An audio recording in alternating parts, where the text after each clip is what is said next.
Welcome to Devasana lifestyle. இன்றைக்கி வந்து நம்ம என்ன பார்க்க போகிறோம் அப்படின்னா, மிளகு ஜீரக அடை. அதாவது இந்த ஒரு டம்ளர் வந்து அரிசி எடுத்துக்கலாம், இட்லி அரிசி. அது கூட வந்துட்டு 1/4 கப் அளவு கருப்பு உளுந்து எடுத்திருக்கேன்.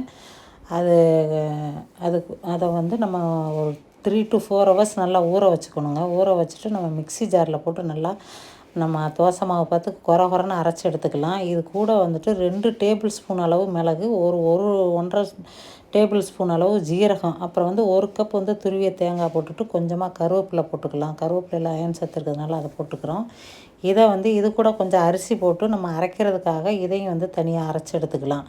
இந்த 2 மிக்ஸுமே வந்துட்டு நல்லா நம்ம கலந்து விட்டுக்கிட்டு உப்பு போட்டு நம்ம தோசை சுட வேண்டியதான். இது வந்து மழை காலத்தில் இப்போ வரப்போகுது, மழை காலம். இது குழந்தைங்களுக்கு வந்து சளி பிடிக்காமல் இருக்கும். ஜீரகம் மிளகு இருக்கிறதுனால எதிர்ப்பு சக்தி இருக்கும். ஜீரகம் வந்து உடம்பு வந்து அகத்தை வந்து சீர் பண்ணும். அதனால் ரொம்ப செரிமானத்துக்கெலாம் ரொம்ப நல்லது. இந்த மிளகு ஜீரக வாரத்துக்கு ஒரு தடவை நம்ம குழந்தைங்களுக்கு பண்ணித்தரலாம். இப்போ எல்லாத்தையுமே கலந்து நம்ம தோசை மாவு பதத்துக்கு நம்ம கரைச்சாச்சு. இப்போ அடுப்பில் தோசைக்கல்லை வச்சு தோசை ஊற்றியாச்சு.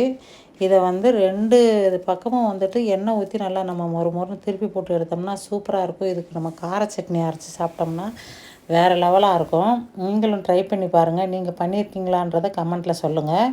இதுதான் மிளகு ஜீரக அடை. Thank you for